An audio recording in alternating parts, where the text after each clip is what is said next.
ನಮಸ್ತೆ ಎಲ್ಲ ನನ್ನ ಪ್ರೀತಿಯ ಸಂಸ್ಥೆಗಳ ಪದಾಧಿಕಾರಿಗಳಲ್ಲಿ ಮನವಿ.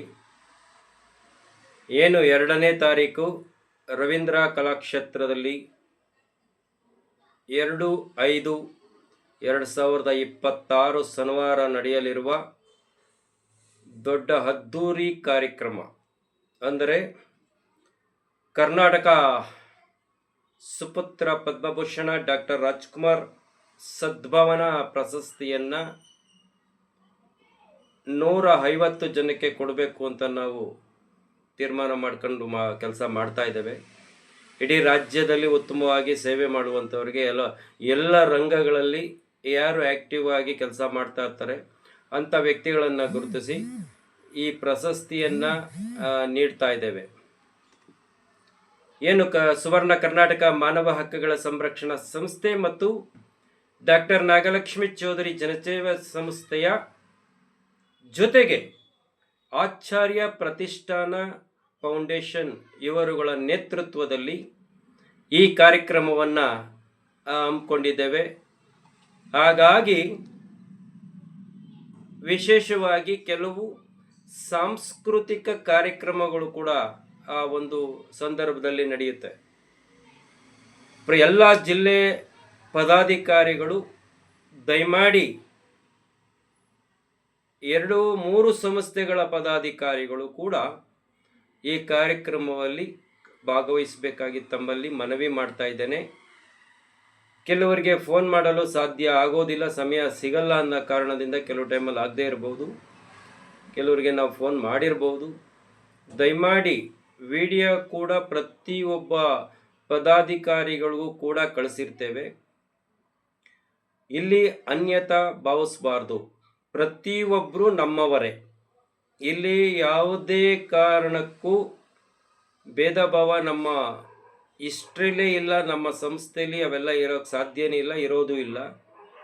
ಪ್ರತಿಯೊಬ್ಬ ಬರುವಂಥ ವ್ಯಕ್ತಿಗಳಿಗೆ ಪದಾಧಿಕಾರಿಗಳಿಗೆ ಗೌರವ ಸಿಗುವಂಥದ್ದೇ ನಮ್ಮ ಸಂಸ್ಥೆಯ ಉದ್ದೇಶ. ಯಾರು ಆ್ಯಕ್ಟಿವ್ ಆಗಿ ಕೆಲಸ ಮಾಡ್ತಾ ಇರ್ತಾರೆ ಗುರುತಿಸಿ ಅವ್ರಿಗೆ ಒಂದು ಉನ್ನತವಾಗಿ ಮಾಡುವಂಥದ್ದೇ ನಮ್ಮ ಧ್ಯೇಯ ಆಗಿರುತ್ತೆ. ಜೊತೆಗೆ ಯಾರನ್ನ ಕೂಡ ನಾವು ವಾಪಸ್ ಕಳಿಸುವಂಥ ಜಯಮಾನ ನಮ್ಮ ಸಂಸ್ಥೆಯಲ್ಲಿಲ್ಲ, ನನ್ನ ಜಾಗದಲ್ಲಿ ಇವೆಲ್ಲ ಇಲ್ಲವೇ ಇಲ್ಲ. ಹಾಗಾಗಿ ಪ್ರತಿ ಬಂದಂಥ ಪದಾಧಿಕಾರಿಗಳಿಗೆ ಎಲ್ಲರಿಗೂ ಕೂಡ ಗೌರವ ಸಿಗುತ್ತೆ. ನೀವು ಇದನ್ನು ಅರ್ಥ ಮಾಡಿಕೊಂಡು ನಮ್ಮ ಕಾರ್ಯಕ್ರಮ ಇದು, ನಮ್ಮ ಮನೆಯ ಕಾರ್ಯಕ್ರಮ, ನಮ್ಮ ಕರೀಲಿಲ್ಲ ಗೌಡ್ರು, ನಮ್ಗೆ ಹೇಳಲಿಲ್ಲ ಅವರು, ಈ ಥರ ಅಂತ ಯಾರೂ ಭಾವಿಸ್ದೆ ನಿಮ್ಮ ಕಾರ್ಯಕ್ರಮಕ್ಕೆ ತಾವುಗಳು ಬಂದು ನಿಮ್ಮ ಪ್ರೀತಿ ವಿಶ್ವಾಸವನ್ನು ಆ ಕಾರ್ಯಕ್ರಮಕ್ಕೆ ಇಟ್ಟು ಕೆಲಸ ಮಾಡಬೇಕಾಗ್ತದೆ. ಕೆಲವರಿಗೆ ಅವ್ರದ್ದೇ ಆದ ಜವಾಬ್ದಾರಿಯನ್ನು ನೇಮಿಸ್ತೇವೆ ಮುಂದಿನ ದಿನದಲ್ಲಿ, ಅವರು ಆ ಕೆಲಸವನ್ನು ಮಾಡ್ತಾ ಹೋಗ್ಬೇಕಾಗ್ತದೆ. ಜೊತೆಗೆ ಪ್ರತಿಯೊಬ್ಬ ಪದಾಧಿಕಾರಿಗಳಿಗೂ ಕೂಡ ಗೌರವ ಇರುತ್ತೆ.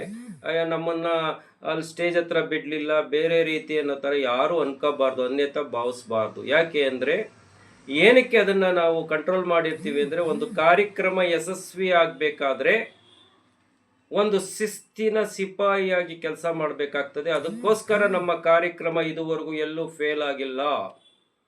ಪ್ರತಿಯೊಬ್ಬರು ಅರ್ಥ ಮಾಡ್ಕೊಳ್ತೀರಾ ಅಂತ ನಾನು ನಂಬಿದ್ದೇನೆ. ಅದನ್ನು ಅರ್ಥ ಮಾಡಿಕೊಂಡು ನಿಮ್ಮ ಜವಾಬ್ದಾರಿಯನ್ನು ತಾವುಗಳು ಕೆಲಸ ಮಾಡ್ಕೊಂಡು ತಾವುಗಳು ಹೋಗಿ ಕೊಟ್ಟಿರುವಂಥವ್ರು. ಜೊತೆಗೆ ಪ್ರತಿಯೊಬ್ಬ ವ್ಯಕ್ತಿಗಳು ಕೂಡ ಈ ಕಾರ್ಯಕ್ರಮಕ್ಕೆ ಬಂದು ಕಾರ್ಯಕ್ರಮವನ್ನು ಯಶಸ್ವಿಗೊಳಿಸಬೇಕು. ಅದು ನಿಮ್ಮ ಮನೆಯ ಕಾರ್ಯಕ್ರಮ. ಮತ್ತೊಮ್ಮೆ ಹೇಳ್ತಾ ಇದ್ದೇನೆ, ಇದನ್ನು ನೀವು ಅನ್ಯತಾ ಭಾವಿಸ್ತೇ ನಿಮ್ಮ ಕೆಲಸವನ್ನು ತಾವುಗಳು ಮಾಡ್ಕೊಂಡು ಹೋಗಿ ಅಂತ ಹೇಳ್ತಾ ಇದ್ದೇನೆ. ಯಾಕೆ ಅಂದರೆ ಎಲ್ಲ ಸಂಸ್ಥೆಗಳಲ್ಲೂ ಎಲ್ಲ ಜಾಗದಲ್ಲೂ ಈ ರೀತಿ ನಿಮಗೆ ಗಣನೆಗೆ ತಗೊಂಡು ನಿಮ್ಮ ಕೆಲಸ ಖಂಡಿತ ಕೊಟ್ಟಿರಲ್ಲ. ತಾವು ದಯವಿಟ್ಟು ಅರ್ಥ ಮಾಡಿಕೊಂಡು ನಿಮ್ಮ ಜವಾಬ್ದಾರಿಯನ್ನು ತಾವು ನಿರ್ವಹಿಸಿ. ಇಷ್ಟನ್ನು ನಾನು ಖಂಡಿತ ಪದಾಧಿಕಾರಿಗಳು, ಇಡೀ ರಾಜ್ಯ ಮಟ್ಟದ ಪದಾಧಿಕಾರಿಗಳಿಗೆ ಹೇಳ್ತಾ ಇದ್ದೇನೆ. ನಾನು ಮುಲಾಜಿಲ್ಲದೆ ಯಾರ ಮಾತನ್ನು ಕೇಳೋನಲ್ಲ. ಆದರೆ ಯಾರು ಕೆಲಸ ಮಾಡ್ತಾ ಇರ್ತಾರೆ ಗುರುತಿಸ್ಬಿಟ್ಟು ಅವರನ್ನು ಮುಂದೆ ಬಿಡೋದು ನನ್ನ ಜಾಯಮಾನ. ಇದನ್ನು ದಯವಿಟ್ಟು ತಾವುಗಳು ಅರ್ಥ ಮಾಡಿಕೊಂಡು ಬನ್ನಿ. ನಿಮ್ಮ ಜವಾಬ್ದಾರಿಯನ್ನು ತಾವುಗಳು ಕೆಲಸ ಮಾಡ್ಕೊಂಡು ಹೋಗಿ. ಇಲ್ಲಿ ಯಾರೂ ಕೂಡ ಬೇಸರ ಮಾಡ್ಕೋಬಾರ್ದು. ಮುಂದೊಂದು ದಿನದಲ್ಲಿ ಎಲ್ಲರಿಗೂ ಅವಕಾಶ ಇರುತ್ತದೆ. ಪ್ರತಿಯೊಬ್ಬರಿಗೂ ಅವರವರ ಅವಕಾಶವನ್ನು ಕೊಟ್ಟು ನಾನು ಮುಂದೆ ಹೋಗ್ತಾ ಇರ್ತೀನಿ. ಅದನ್ನು ಬಳಸ್ಕೊಳ್ದಿಲ್ಲ ಅಂದಾಗ ಅದು ನಿಮ್ದ ತಪ್ಪು, ನಂದಲ್ಲ ತಪ್ಪು. ಅರ್ಥ ಮಾಡ್ಕೋಬೇಕು ಪ್ರತಿಯೊಬ್ಬರು ಕೂಡ. ಯಾರನ್ನೋ ಗೆಸ್ಟ್ ಹಾಕ್ಬಿಡ್ತಾರಪ್ಪ, ಯಾರನ್ನೋ ನಮ್ಮನ್ನ ಹಾಕ್ಲಿಲ್ಲ, ನಮಗೆ ಅದೆಲ್ಲ ಬಿಟ್ಬಿಡ್ಬೇಕು. ಯಾಕೆ ಅಂದರೆ ಯಾರನ್ನ ಯಾವಾಗ ಏನು ಮಾಡಬೇಕು ಅದನ್ನು ಮಾಡ್ತಾ ಇರ್ತೇವೆ.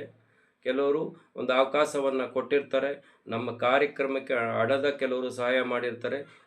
ಆದರೂ ಕೂಡ ಎಲ್ಲರಿಗೂ ಪ್ರತಿಯೊಬ್ಬ ವ್ಯಕ್ತಿಗೂ ಗೌರವ ಸಿಗಬೇಕು.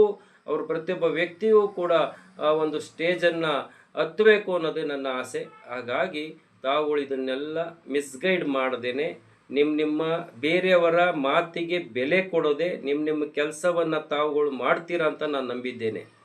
ಖಂಡಿತ ಹೇಳ್ತೀನಿ, ಇನ್ನೊಬ್ಬರ ಮಾತಿಗೆ ಕಿವಿಗೊಡಬೇಡಿ. ಕೆಲವರು ಒಂದು 5% ಹಾಳು ಮಾಡೋಕ್ಕೆ ನಿಂತಿರ್ತಾರೆ. ಕಾರ್ಯಕ್ರಮ ಹಾಳು ಮಾಡಬೇಕು, ಮತ್ತೊಂದು ಮಾಡಬೇಕು, ಅವ್ರು ಮುಂದರಿಬಾರ್ದು ಅಂತ ಕೆಲವರೆಲ್ಲ ಇದೆಲ್ಲವನ್ನು ಕಾಲೆಳೆಯೋರು ಇರ್ತಾರೆ. ಅದಕ್ಕೆಲ್ಲ ಅವಕಾಶ ಕೊಡದಂತೆಯೇ ನಮ್ಮ ಗೌಡ್ರೇನು, ನಾವು ಯಾವ ರೀತಿ ಇದ್ದೀವಿ, ನಾವು ಹೆಂಗೆ ಹೋಗಬೇಕು ಈ ಕಾರ್ಯಕ್ರಮಕ್ಕೆ, ನಾವು ಯಾವ ರೀತಿ ನಮಗೆ ಬೆಲೆ ಕೊಡ್ತಾರೆ, ಅದನ್ನು ಗಮನದಲ್ಲಿಟ್ಕೊಂಡು ನೀವು ಕೆಲಸ ಮಾಡಿ ದಯಮಾಡಿ. ಅದನ್ನು ಬಿಟ್ಟು ಬೇಜವಾಬ್ದಾರಿಯಿಂದ ಅರ್ಥ ಮಾಡ್ಕೊಂಡು ಹೋದರೆ ಅದಕ್ಕೆ ನಾವು ಹೊಣೆಯಲ್ಲ. ಮುಂದಿನ ದಿನದಲ್ಲಿ ಯಾರೇ ಆಗಿರಲಿ ಆ ರೀತಿ ಇದ್ದರೆ ಪಶ್ಚಾತ್ತಾಪವನ್ನು ತಾವುಗಳು ಮಾಡ್ಕೊತೀರ. ಇದನ್ನು ನಾನು ನೇರವಾಗಿ ಹೇಳ್ತೇನೆ. ನನಗೆ ಗೊತ್ತಿರುತ್ತೆ, ನಿಮ್ಗೆ ಗೊತ್ತಿಲ್ಲ ಅಂತ ಏನು ಅಂದ್ಕೊಳ್ಬೇಡಿ. ಕೆಲವರು ಬೇರೆ ಏನೇನು ಆಟ ಆಡ್ತಾ ಇರ್ತಾರೆ, ಬೇರೆ ಯಾವ ರೀತಿ ಇರ್ತಾರೆ ಅನ್ನೋದನ್ನು ನನಗೆ ಅರಿವಿದೆ. ಯಾಕೆ ಒಂದು ಕಷ್ಟಪಟ್ಟು ಸಂಸ್ಥೆಯನ್ನು ಕಟ್ಟಿರ್ತೀನಿ, ಇಷ್ಟು ದೊಡ್ಡ ಮಟ್ಟದಲ್ಲಿ ಒಂದು ಇದನ್ನು ಮಾಡ್ತಾ ಇರ್ತೀನಿ ಅಂತ ನನಗೇನು ಗೊತ್ತಿಲ್ಲ ಅನ್ನೋದೇನಿರಲ್ಲ. ಎಲ್ಲವೂ ಗೊತ್ತಿರುತ್ತೆ. ತಾವುಗಳು ಅದಕ್ಕೆಲ್ಲ ಗಮನವನ್ನು ಕೊಡದೆ ಪ್ರತಿಯೊಬ್ಬರಿಗೂ ನಮ್ಮ ಗೌಡರು ಬೆಲೆ ಕೊಡ್ತಾರೆ, ಪ್ರತಿಯೊಬ್ಬರನ್ನೂ ನಮಗೆ ಗಣನೆಗೆ ತಗೋತಾರೆ, ಪ್ರತಿಯೊಬ್ಬರನ್ನೂ ಕೂಡ ಒಂದು ಆಹ್ವಾನ ಮಾಡಿ ಗೌರವವನ್ನು ಸಲ್ಲಿಸ್ತಾರೆ. ಇಂಥ ವ್ಯಕ್ತಿ ಜೊತೆ ನಾವು ನಿಲ್ಲಬೇಕು ಅನ್ನೋದು ನಿಮ್ಮ ಪ್ರಾಮಾಣಿಕತೆ ಇದ್ದರೆ ತಾವುಗಳು ನನ್ನ ಜೊತೆ ನಿಲ್ತೀರಾ ಅಂತ ನಾನು ನಂಬಿದ್ದೇನೆ. ಧನ್ಯವಾದಗಳು. ಮುಂದಿನ ದಿನದಲ್ಲಿ ಇನ್ನೊಂದು ವಿಡಿಯೋ ಮಾಡಿ ನಾನು ಎಲ್ಲವನ್ನು ಹೇಳುತ್ತೇನೆ. ನಮಸ್ಕಾರ.